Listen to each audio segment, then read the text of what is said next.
Live from the Motor City, all the way to the Volunteer State. It's time for the Reckless Speculation Podcast, where we recklessly speculate the latest news in the world of sports. From college football to NASCAR, we've got you covered.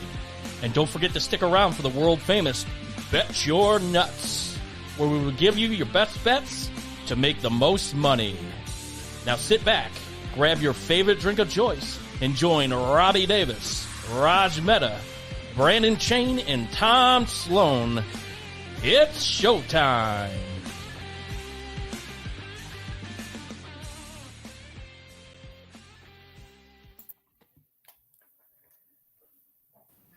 Well, welcome everybody as we all appear. So, and welcome to everybody that's watching us. So we've got a little new format these days. So we're promising to get you in and out of this podcast in an hour. So we encourage you, the four of us are getting older, and so we say we don't run necessarily much anymore. But this is a walking podcast. If you want to get out, go walk the dog, go walk. Hey, take an hour of you time. Get out there, get some steps in. Hey, if you want to do a cocktail while you walk, no shame in that either. That was the COVID magic for us. Or if you just want to sit around at your computer and watch us, that's good too. But we promise to get you in and out in an hour this time. And so we'll be doing some topics. What we're going to talk about, we're going to talk about the NFL divisional round. We're going to take a look into the NFL championship weekend. We're going to talk about, look, LeBron is getting very, very close to catching Kareem. And what does that mean? And where does he stand? And then finally, we're going to talk about the new contract this weekend for us in the Volunteer State. Josh Heupel gets his payday. What does that mean? And where does it look like for the future of the SEC? So welcome our panel. First, we have Tom up in Michigan. Tom, how are you? Doing well. How you guys doing tonight? Oh, doing great. We have I think the first time in reckless speculation history, Raj on time. Raj, hey, what's it like to be on time? You'd have to tell me because I thought we started an hour ago. So again, I'm Indian, so IST is 90 minutes after start time. So technically I am early. Oh. That's Indian Standard Time for those that are unaware. All right, there you go. Glad Brandon, you're here. how are you? How's Middle Tennessee? How's everything going? I'm doing good. Looking forward to the talks tonight. Everything's good. A little chillier than I'd like down here, but you know, we're handling it. It is cold. It is cold. At least you didn't get like 7 to 8 inches of snow. So yeah, you're talking to a guy in Michigan, dude. Yeah. We got hit pretty hard yesterday. Got about 7 or 8 inches. So it drizzled on me today. I also said down here, so you know it's a little different. You acclimate to your situations and surroundings. So and then we have Rich is going to be joining us for the NFL talk here in a little bit. Yeah. Before we get to that, though, a little update on our fearless leader, Randall, QB1. I talked with him today. He is in good spirits. I've got some stuff I need to do for him over the weekend, but all is good. He is looking to be back soon. Obviously, with a broken neck, nothing is very soon, but he is doing well, and he appreciates everyone watching the show and all the kind words that people have sent his way. So, has anyone got anything else, or without further ado, shall we get started? let's get it rolling. let's do it. All right. So, boys, the NFL doesn't fail to deliver. This weekend was a intense weekend. Let's start where the drama is, right? Dallas and San Francisco. Brandon, we'll start with you. What'd you make of the game, and what does Dallas do from here? So what I make of the game is what I've always thought of Dak Prescott.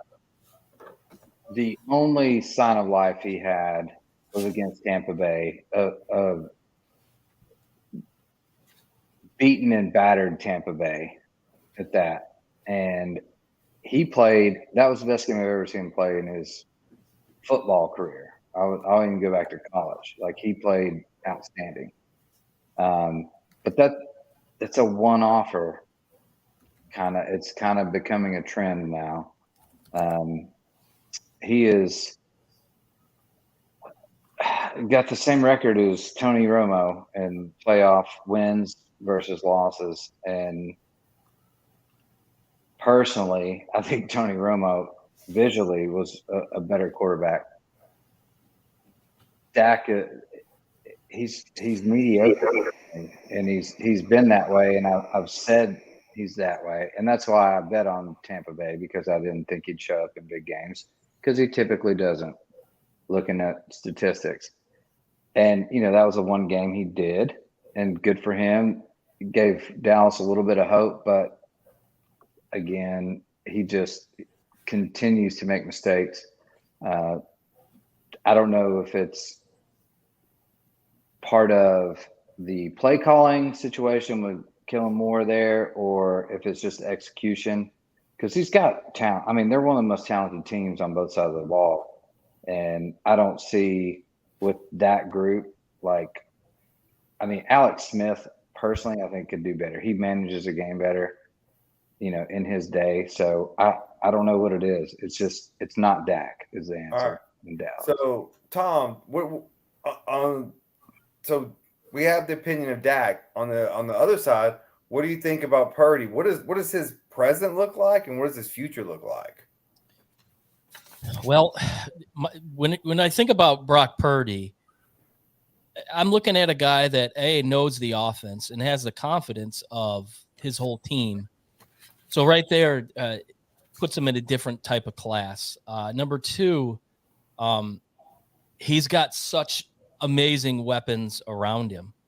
So really the goal for Purdy going into a game is, hey man, just don't make mistakes, handle the offense. And this past weekend, he got lucky on a couple plays, but he just don't make mistakes. And when you have Christian McCaffrey and you got Deebo Samuel and Kittle and Ayuk and Jennings out there, there's really, you've got a plethora of players to throw the ball to get the ball to. So I think he's in a better situation than most rookies, we'll say.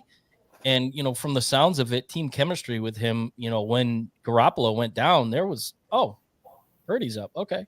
There was no drop off. These guys were ready to play for him. And that's a testament to the coaching. I think that to have these guys ready to play at a moment's notice. And he doesn't have any fear. He really doesn't have any fear. And every win he gains more confidence, and going in big win against Dallas in a playoff game just increases his confidence. So I think he's in a better situation than most quarterbacks at his age in this point of his, shortened career, we'll say.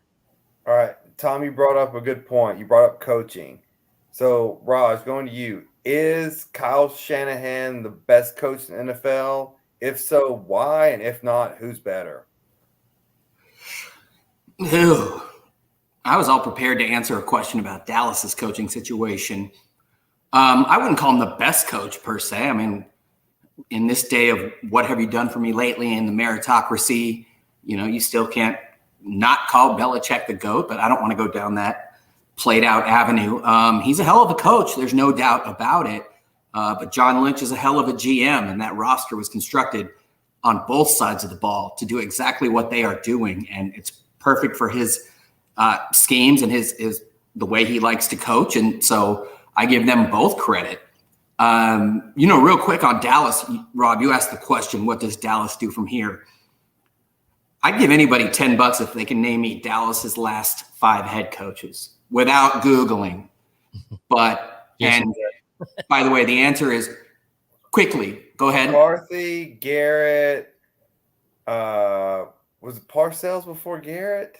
Yes. Mm-hmm. And then before Parcells, you had, the college, Chan Gailey. That was one. There was one in between Parcells and Gailey. God, who was it? Oh, He kind of looks like the cook at Olive Garden, like a short white guy, old guy with gray hair. Dave Campo. It wasn't the Rams offensive coordinator, was it?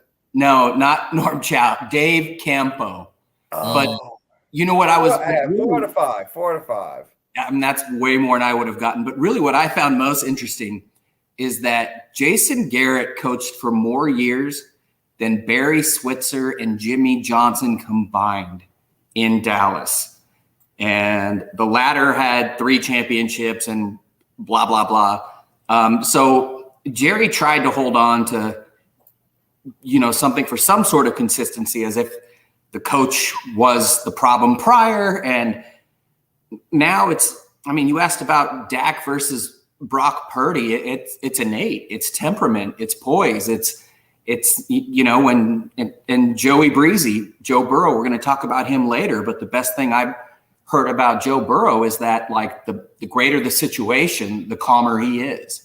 And Purdy is like that, at least in the sense that he's a rookie, but no one has ever said that about Dak Prescott. I'll tell you what, and you brought up John Lynch and how he's the architect and Shanahan's coach. This has all the makings of that Seattle run where you have a quarterback on a cheap contract and talent all around, and you can win a couple if you choose to hand the ball off the 1 yard line, if they so get there. So that's who San Francisco reminds me of. Yeah.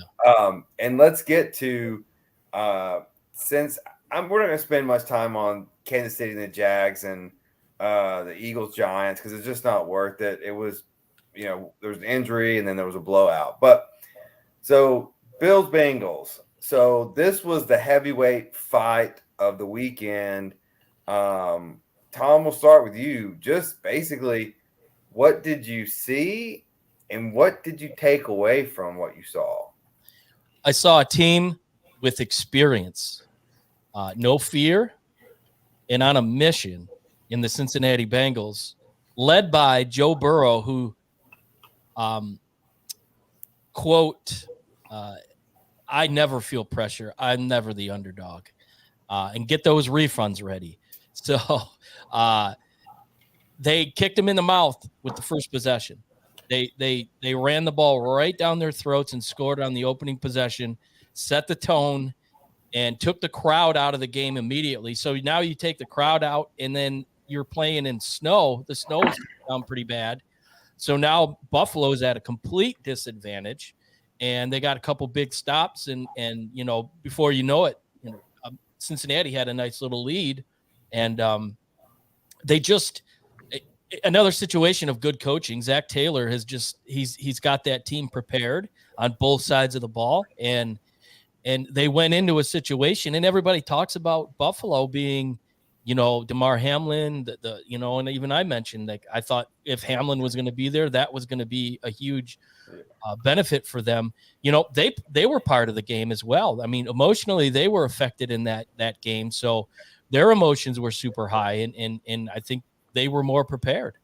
All right, hey Tom, quick question for you before I move on to the other guys, because you are uniquely situated in a state with bad winters, but also your team plays indoors.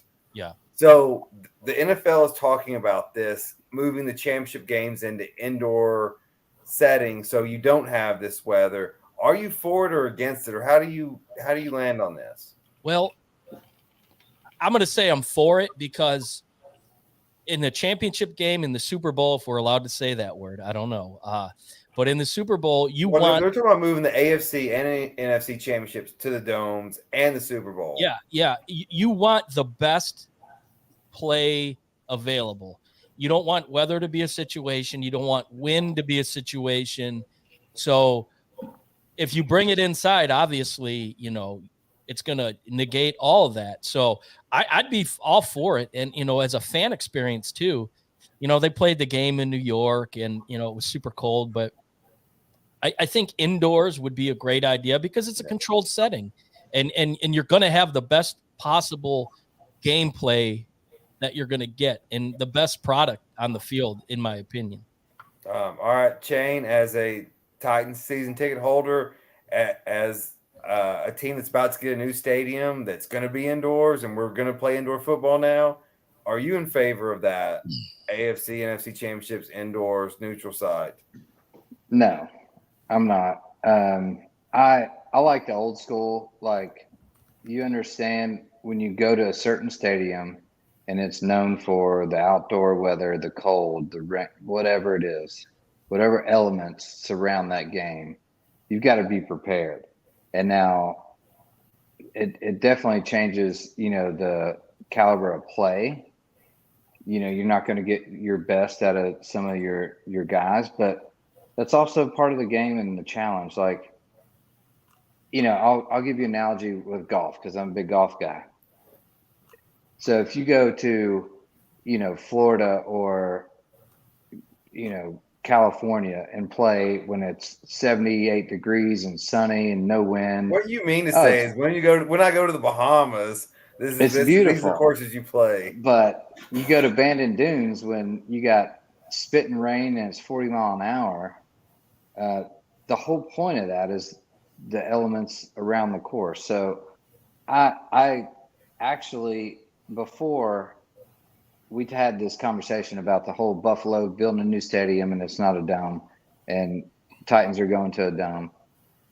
But Buffalo is the snow. Like, it's cold weather. That's what Buffalo's about. Like, why would you take that away from them? I like that fact. That's old school football. That's just me, maybe. But I understand what Tom's saying as far as getting the best product on the field. But I also think you have to adapt, and that's part of being the athlete in those situations. I'll say this. If that's Jacksonville in Buffalo last weekend, Buffalo rolls. Like, Jacksonville's not prepared. Cincinnati, it still gets cold. It's Cincinnati's very cold for us. It's Midwest. They're good enough. Yeah, that whole game. Yeah. All right, Brandon. So quickly, what was your takeaway from the Bills and Bengals game? I think we got a new number one quarterback in the league, and we'll talk on this later. But Joe Cool, the king of the North. This dude is just relentless and so calm. He is the closest thing compared to Brady in his, high reign that I've seen, with his poise and his execution and how he breaks down a defense and just makes you frantic. And Josh Allen, that guy, he's still just a dude that's big. His and stock can has throw the dropped ball. some this year. And Burrow and Chase. He does have an elbow issue. Yeah. No Burrow issues. and Chase are looking a lot like Brady and Moss looked. They're dangerous. Raj, what do you think? Yeah, it's funny how we compare him to Brady. Obviously, he doesn't have the championships, but he's like a similar makeup, but with like a lot of athletic ability.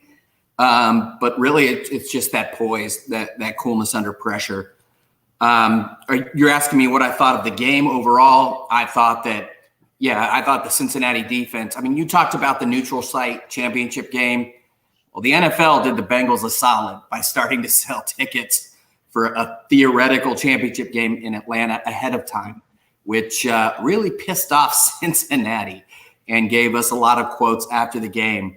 I fully agree that should be, something played at a home team. As a Raider fan, I go back to the Tuck rule, although that was divisional. The home team doesn't always have an advantage. The Raiders beat that team that day. The refs had the advantage. Kansas City has hosted the last 4 AFC championship games. They're 2-2. Plus, it seems like that's the last purest element of football because the Super Bowl is such a commercialized joke. But yeah, back to this game, exactly that. You've got a defense that held the Bills, who was the number 2 yardage and scoring offense in the NFL, to about 360 yards, and something like that, 320. They average over 400 or something, 28.5 points per game roughly, and they scored 10. Just just like the Niners, just sheer execution, third downs, lower penalties. I wrote that down that Cincinnati at Buffalo in the snow with a crazy crowd had 2 penalties for 9 yards. The Bills had 8 for 60. Finally, running the ball. The Bills' leading rusher was Josh Allen, 8 for 26. Singletary had 7 or 6 for 25. Cook did even worse. Cincinnati had 34 carries for 172 yards and a TD. They did what they wanted to on both sides of the ball and in execution, special teams. They were absolutely the better team. The fact that it was in Buffalo in the snow, I mean, it just makes it indisputable and undoubtable, really. Yeah, Cincinnati really showed, like, they just showed who they are, and then now going to Kansas City, if they win again, like, yeah, they're the team of the AFC.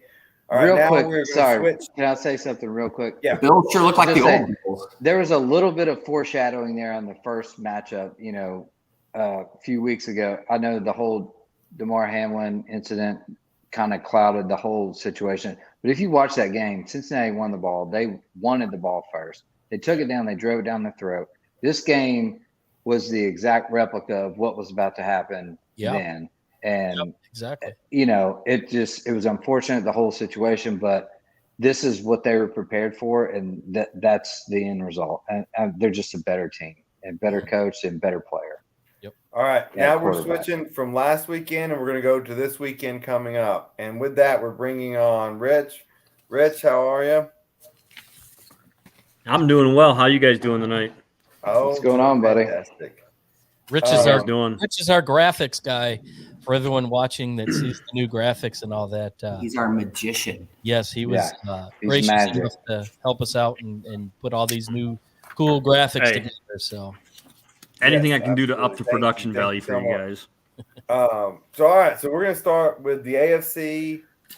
We've got Cincinnati. When I looked when we're making this, they were -2. So they opened up, I think, +1.5. It's been bet down to -2. The over-under is 46.5. This isn't necessarily bet your nuts talk, but this is what we think is going to happen and why. So, Rich, we'll start with you. Hey, Rob, sorry, are you saying Cincinnati's favored? Yeah. No, Kansas City's. It was the other way around. Kansas City's plus or minus. Right now I'm seeing one Kansas City. Once Mahomes was announced that he is playing, right now I see Kansas City at -1. It opened at +2 Bengals. It was a pick 'em yesterday. And then it dropped, and then now that okay, Mahomes so Vegas Insider. Okay, so it switched back again. So now Kansas City's -1. Which should tell you a lot. Yeah. So this is this Mahomes is all over the place. So okay. So Vegas Insider has it -1 for Kansas City. So Rich, what's your pick? Tell me why, and if you lose, why not? Well, I'm looking at it from this point of view: is how healthy is Mahomes going to be, right? And he's even though he gutted out the second half of last week, I still don't think he's going to be 100%, especially if Cincinnati's defense comes out and plays the way they did last week and apply pressure and force him to move around. I think that's going to be kind of the difference maker between the two. Joe Burrow, he's going to do what Joe Burrow's been doing for the last couple of weeks. I got Cincinnati winning this hands down. So do you think it's going to be? You think the spread's not an issue? I mean, like they're what you guys say it was 1-2 points?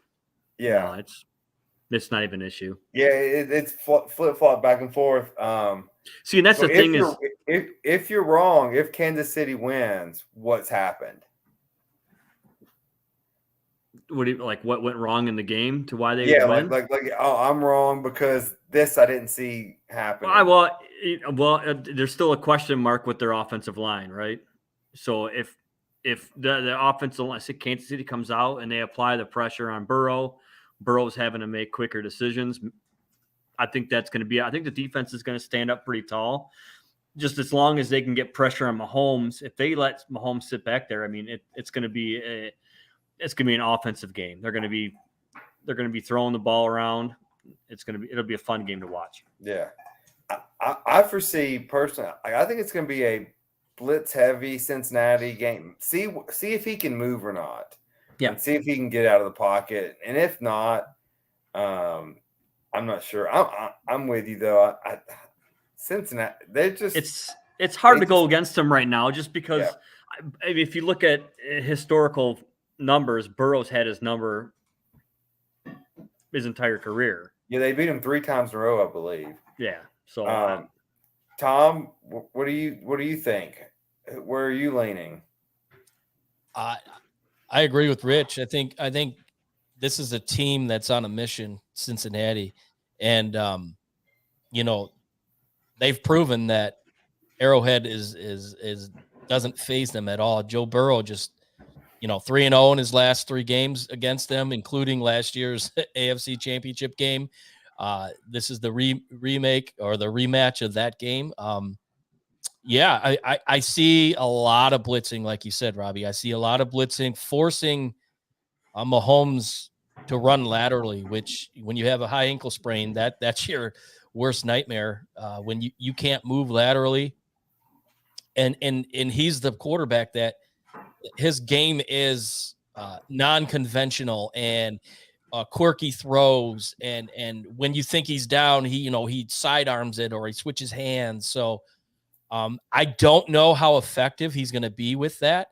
And it's kind of been shown that if you can get to him, if you can force him, that you can beat him. And they did that last year and they did it earlier this season. So their game plan obviously will go in and put them against the wall right away and just force a lot of pressure on Mahomes. And really this -1, like I was saying, this is all because it's home field. And there was a rumor that Mahomes wasn't able to walk the other day, and he kind of put that to rest in the press conference he had yesterday. But still, he looked ginger, and take a couple hits on that ankle is going to make it rough for him. So I think Cincinnati goes in there and wins by maybe a touchdown just because of the health of Mahomes. All right, so Rich, come back to you. One, who do you like in the over/under 46.5? And then also, if you're Kansas City, do you throw out a 60% Mahomes versus a 100% Chad Henne? Ooh. So the over/under, I'll answer your first question. I think it's going to be over. I definitely think it's going to be over 46. And it can be skewed one of a couple ways. Either it's going to be a close game, a shootout game where they're going to be throwing points up, or it's going to be a one-sided affair.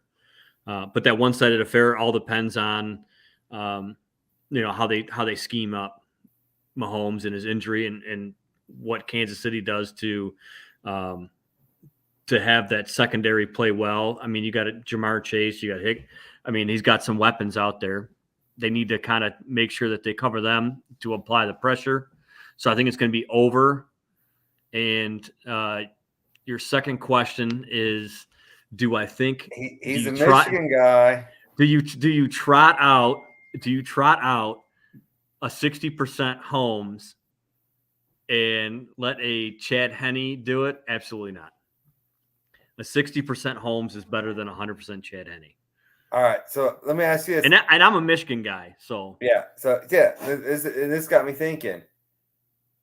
Over under 5 snaps for Chad Henne on Sunday.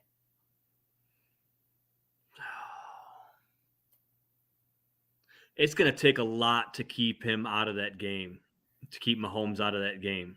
If it gets away, if it starts to get away, when does Andy Reid pull the plug and say, we don't got it? I don't think Andy Reid will pull the plug on it. I don't. But he said over under 5 snaps. Yeah. Wow. I'd probably say under 5 snaps. All right. I Well, like it. because think of it this way: say Kansas City's winning, and they're up by 14, and they got to send a guy out there to do some kneel downs or I'm some not trying to make it easy on you. That's handoffs. the point. I mean, you're not. I mean, you're not making it easy at all. But yeah. First of all, I've never been asked a question. It's like, hey, given his situation, how would you go about that? Yeah. It's kind of one of those things. It's like you got to think of almost every certain situation, everything like that. And to be honest with you, I would say it's under 5. I think the only way Chad Henne will see snaps is if it's at the end of the game and they're kneeling the ball and they don't want Mahomes out there potentially getting hurt. All right. So we'll go Raj down to you. So we have the spread, the over under. What are you thinking? Who do you like in the AFC window? Well, quickly to address the Henne situation, the only way I see over 5 snaps is wait, just hold on. Typical lawyer answering a question that I did not ask. I should probably exactly. Objection, Your Honor. Objection. Just let me talk, and I'll talk away. No, I'm glad you stopped me because this, especially recent events over the past week, my answer probably would not have been politically correct, but it would have involved Mahomes not being among the living for Henne to have more than 5 snaps. And when you look, by the way, Henne, there was a 12-play, 98-yard drive. Henne, I think, had 20 yards passing or so. It was aided by a 15-yard roughing the passer and a 40-yard Pacheco run. But back to this game, Kansas City and Mahomes, I believe Mahomes led the league with yards per catch reception at over 8 yards. That's essential to what they do with their running game. They're kind of a gimmick running game. They got a couple of 210-pound backs in McKinnon, and they use him conveniently in the red zone, and they do all kinds of motion and all kinds of stuff. Pacheco the same way. After he got hurt last week, you didn't see those 8, downfield throws and whatnot. And just speaking from a basketball perspective, and football is the same way, if he has a high ankle sprain, there is no way he is going to be the same player. And for those reasons, I think, Cincinnati has already been great against the run. You limit what Mahomes can do downfield, and I think they're going to be outstanding against that run, turn that team into as one-dimensional as Kansas City can be. And that defense is, I like the under for that reason. And then you add Joe Burrow on top of it. And I'm all about the nasty, no doubt about it. Well, for the over-under, are you worried about, hey, as great as Andy Reid is, as great as the Chiefs are you worried about a couple of 3-and-outs here and it turning into what happened to Buffalo? Man, you go 3-and-out a couple of times and boom, you're done. You're cooked. Yeah, I mean, I wouldn't bet the over in this game just because there's so many variables. But in the end, the constants I know I don't know the injury status of Mahomes, but I know the Cincinnati defense has been really, really good. And I know the Cincinnati offense is all about time of possession, running the ball, throwing the ball, grinding down the other team, long drives, eating up clock. So I would feel good about the under, but Vegas isn't stupid, and that's why the under's in the 40s. All right, Shane, hop on here. There, look at this magic we have. All right, so Brandon, what are your thoughts on this? 1-point spread, road teams getting a point, but it's still the Bengals. They've won 3 of the last 3 matchups. Looks like the point spread's jumped up as we've been talking. So, what do you think? What are your thoughts? I think Rich single-handedly influenced the point spread and it popped up. Yeah, he could have. Maybe that over-under popped up too a little bit, which I will also be taking the under on this. Yeah, it's up now. Cincinnati's I'm sorry, it's still -1. Sorry to interrupt. No, so I love Cincinnati here. You know, people talk about Joe Burrow under pressure. You know, he had a battered offensive line against the Bills, and he gets the ball out so quick. He goes through his progression so quickly. I'm not worried about him at all on the offensive side. Defensively, there's two keys: pressure and shutting down Kelsey. If you do that, and even though if you double team Kelsey, I mean, he's a freak of nature. He's going to get his catches. He'll probably get 60, 80 yards. He might even have a TD. But if you can manage the damage and put pressure on Mahomes with that high ankle sprain, I don't see how the Bengals don't win this game. They've beat them 3 times in a row when fully healthy. So you take that into fact, and they're hungry, and Joe Burrow is that dude. He is that dude right now. Like, I'm sorry. We need to stop. And I think that's a product of the media with the spread in Vegas and everybody else jumping on that Mahomes is, the number one quarterback. And he has been. He's been great. Don't get me wrong. And you can never count him out. But what Joe Burrow's done, dude, I'd take him over Mahomes right now. Yeah. And it's worth noting for all the people that watch us for gambling, just to refresh, Vegas doesn't predict the outcomes. Vegas predicts where they want 50% of the betting on. So Exactly. in a spread like this, they got to assume 20 to 30% are coming from people that have no idea Mahomes is hurt. And they just think Kansas City's better than Cincinnati. And so they're just clicking the button and moving on. So, yeah. And the entire reason the line moves is because of the outside public betting on one side or the other. Yeah, they don't predict winners; they predict wagering. Yeah, they want the juice. Yep. All right. So, Tom, I'm going to go with you. To you first. We got the NFC. We got the Niners plus 2.5. If I've got that correct, yeah. Niners plus 2.5 on the road, and the over/under is 46.5. So let's start with you. Who do you like to win? Why? And what do you think about the over/under? I'm going to go with the road team here. I think both road teams win this weekend. Interesting. And it goes back to what I talked about earlier, right? The confidence level that Mr. Irrelevant has going into this game and all the weapons. But I think what's going to help San Francisco win this game is their defense. Number 1 rated defense in the NFL. Their linebacker play is as good, if not the best, out of any team. Their secondary can be suspect, but they make up for it on the front 7. They're going to get to Jalen Hurts. They're going to force him to run. And this is where your linebackers are going to come into play. They're going to be able to hopefully keep Jalen from, running down their throat. And if they can do that, I like their chances here. And I think Vegas feels the same way, because this is a home game.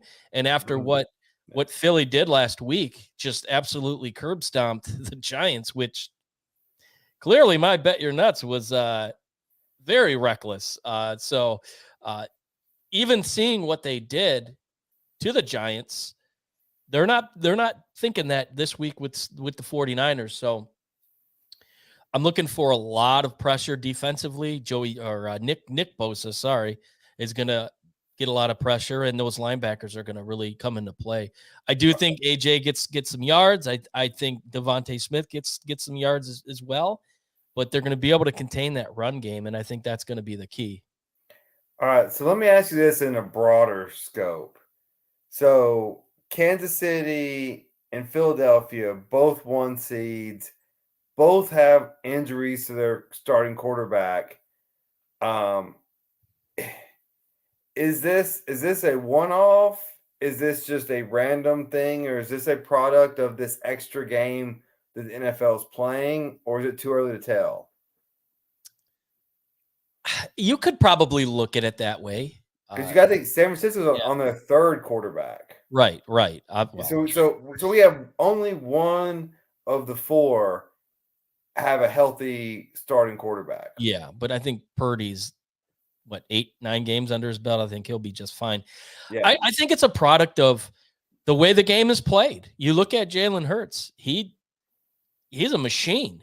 He's gonna barrel run through you, and that's like Josh Allen. The guy plays 100% every single time, and I think he's throughout the season he got hurt and like Raj said, elbow and what else was going on with him, who knows. But Jalen Hurts too, that game against Chicago, he was running all over the place, and he was reached forward and hurt his shoulder. And so I think this is just a product of the way the game is played. Is so fast, everyone's so strong, and most quarterbacks are not your old school typical pocket passers. They're gonna do their progressions and then they're gone, and they're built like linebackers. So I think that's a situation here.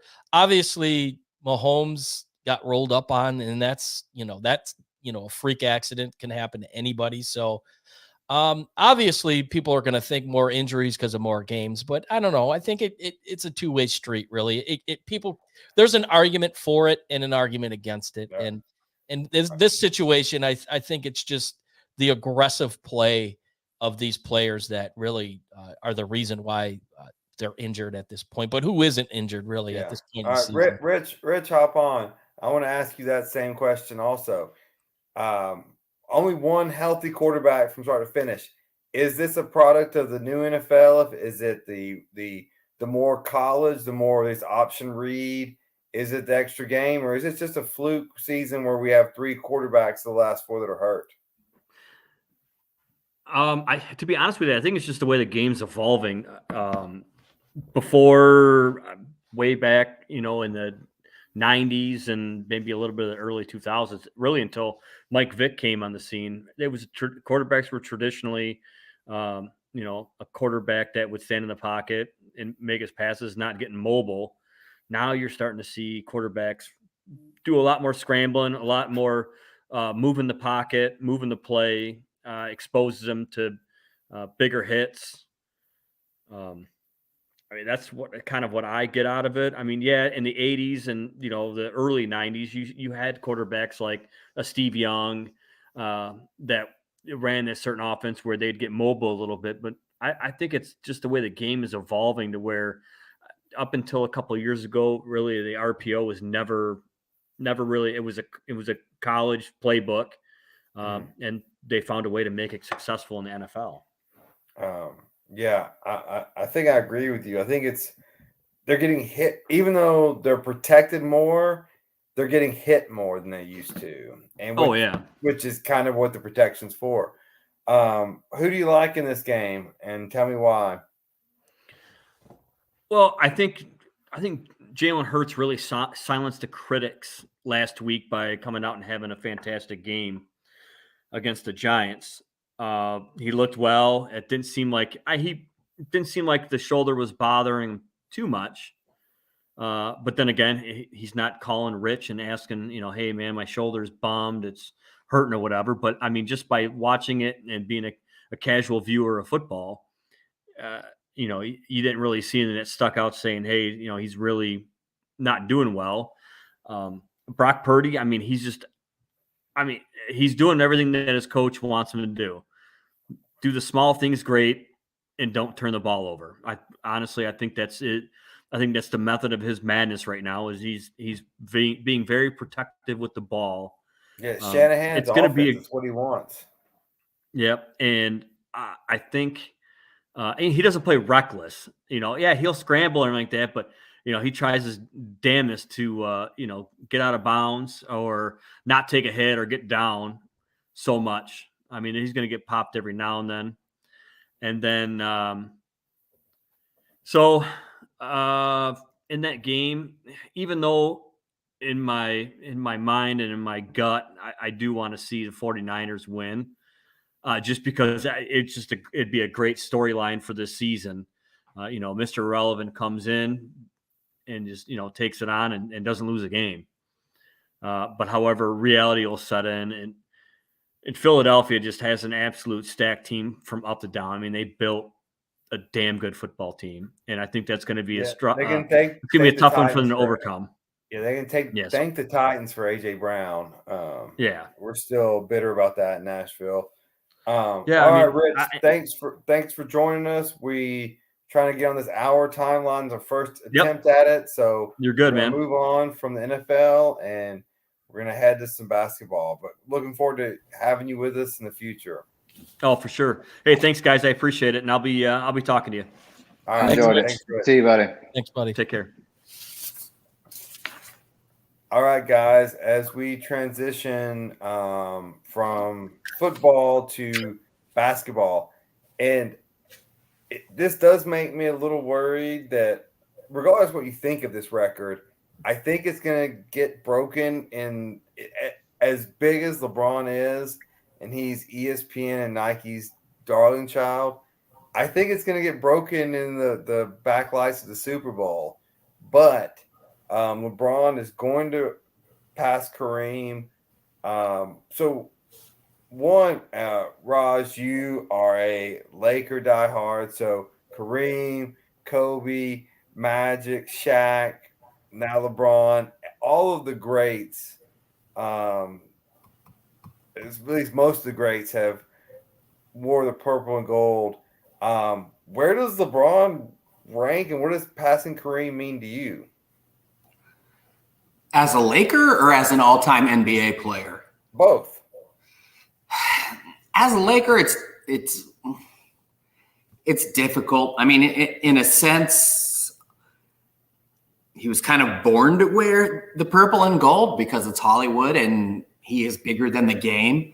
But no, I mean, when you look at Kareem, despite starting in Milwaukee and Magic, being drafted by the Lakers, and Kobe, a draft day trade from Charlotte, actually, Vlade Divac to Charlotte, Jerry West's Magic, no pun intended, for Kobe. Yeah, I mean, he didn't start there, but it's still, he wanted to come to LA. He knew it wouldn't be easy. They weren't a roster set up for destined to greatness. They won during the bubble, but there's a reason for that, and that's because it was a shortened season, and Anthony Davis is made of popsicle sticks. And that was a very different game at the time.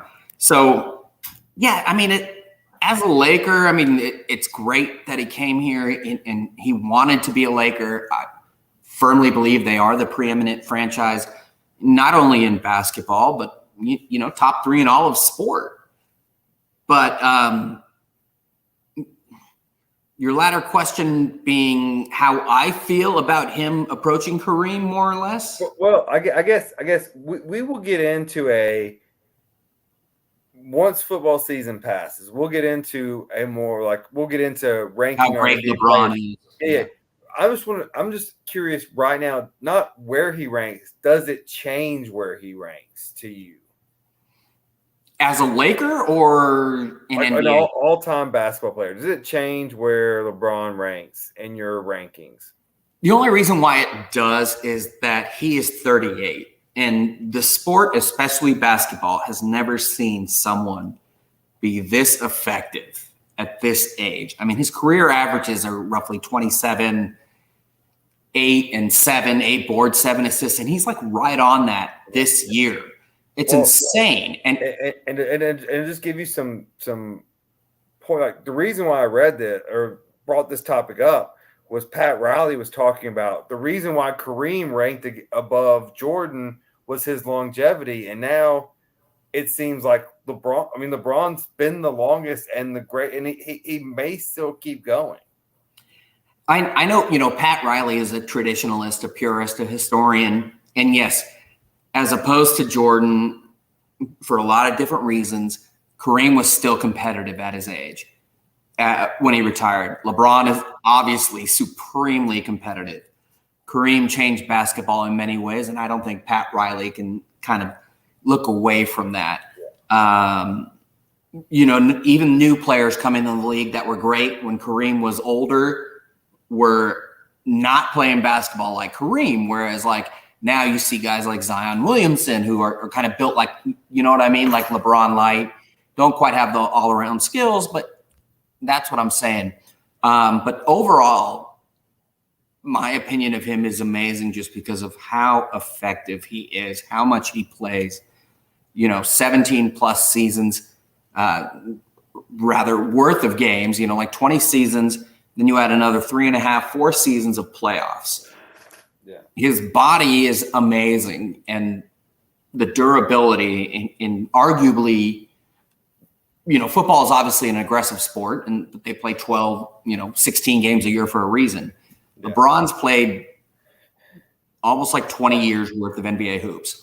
So to answer your question, everything overall. I got to cut you off. You filibuster too much. Tom, please. Come in here and answer Raj's question. You know me. Where does he rank all time? Is that no. What does passing Kareem change the way you rank him? We'll talk about in a later show where he ranks, but does it change it for you? No, I don't think so. Obviously, the way he plays isn't like players played, years ago, many years ago. He's the go-to. He's always going to have the ball in his hand. But I think the one knock on LeBron, when it's all said and done, is he couldn't really go out and do it himself. He needed help. He got to the precipice in Cleveland and then, went down to Miami with Dwayne Wade and Chris Bosh and won a title, and then comes back to Cleveland and almost gets the title, which was great. Great for my dad. That was the first Cleveland championship for my dad since the 50s. So I was really happy for him on that. Yeah, he's going to end with 4, unless something happens, he's going to have 4 championships, one in the bubble. Yeah. And then 2 in Miami. 2 in Miami, 1 in Cleveland. But, he needed the flat earther to pull him out in that series. But I just ultimately no. He's a top 5, maybe a top 3. Passing Kareem is expected. I think even your average NBA fans like myself, because I find the NBA to be completely unwatchable these days. But anyways, that's a whole nother issue. But yeah, I mean, I don't think it's going to make or break anybody else's opinion. They still think he's a great player, and he'll still be behind Kobe and Michael Jordan. All right, Brandon, what do you think? About a minute and a half, and then we got Bet Your Nuts final thoughts. Yeah, so people, just to know, you can almost finish with your walk. You can almost finish. We're close. Yeah, so it's a different era, different time. It's hard to compare apples to oranges at that point, but at the same time, Kareem did it in 1,560 games for his points. LeBron right now is at 1,405 games, and I expect within 6 games he's averaging 30 points a game. He's 177 points shy. I would expect within 6 games he gets there.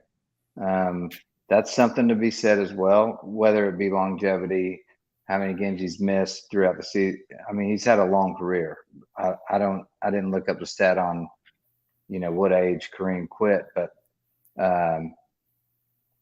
it's a different type of player. I mean, you look at the technology and the rehab that these players have nowadays and what they can do with their bodies and recover how quickly.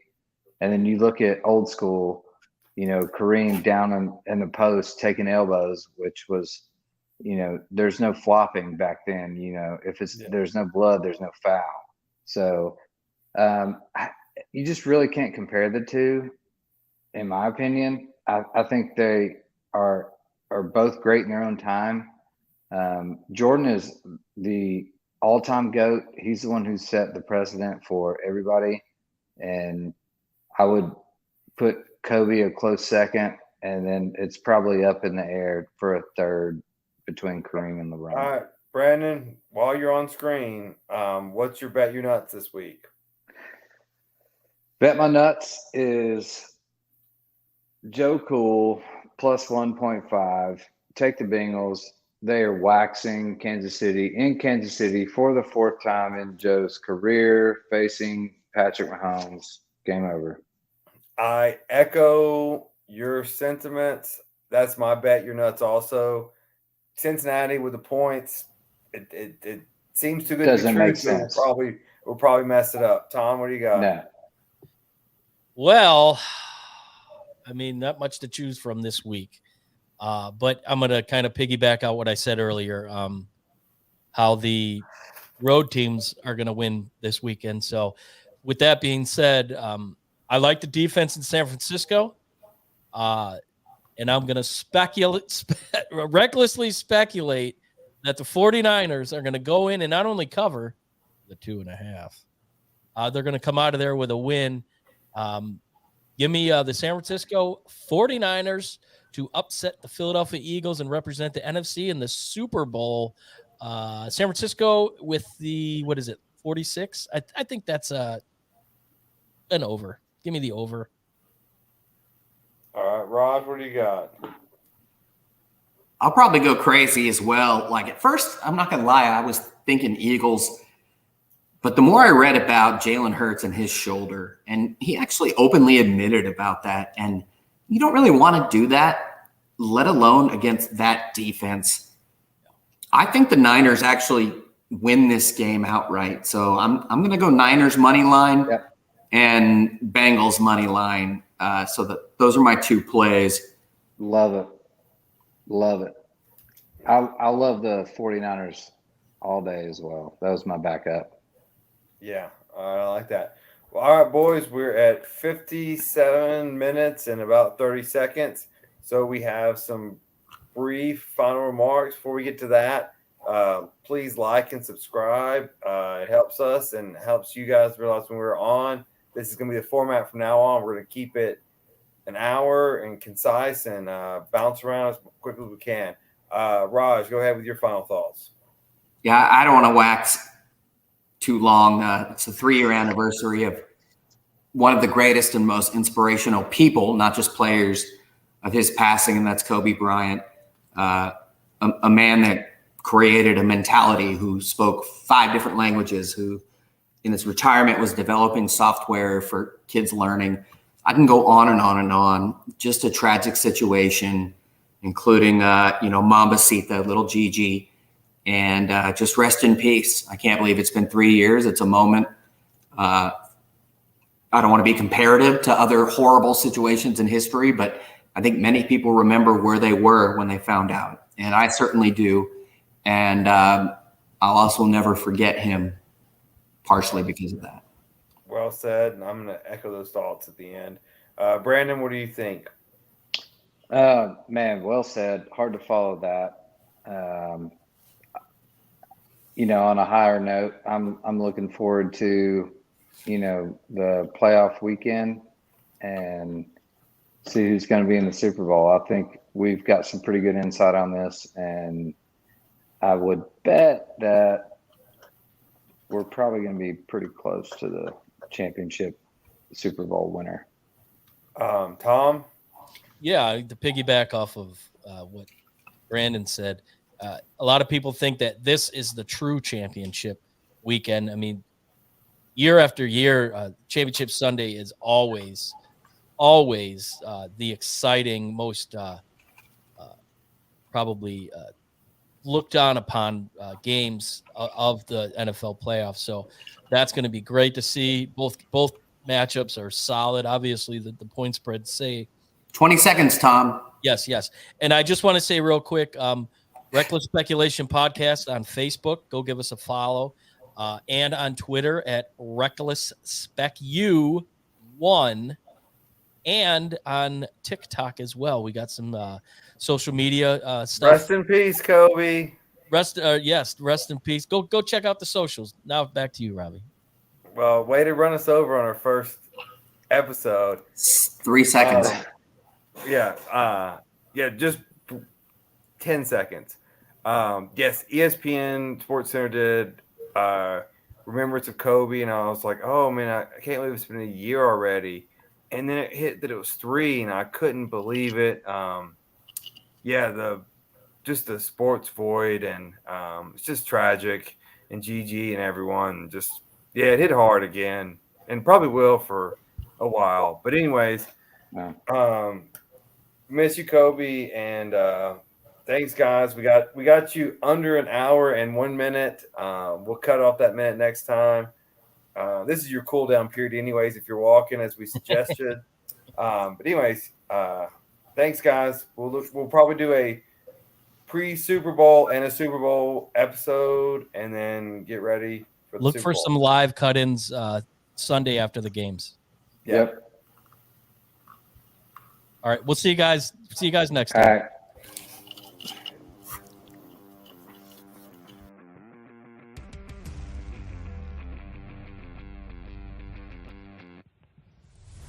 Thanks for listening to River City Media's own Reckless Speculation.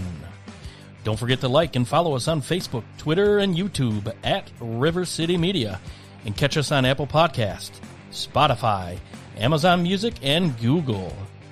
We look forward to catching you right back here next week with another exciting episode of Reckless Speculation. Cheers.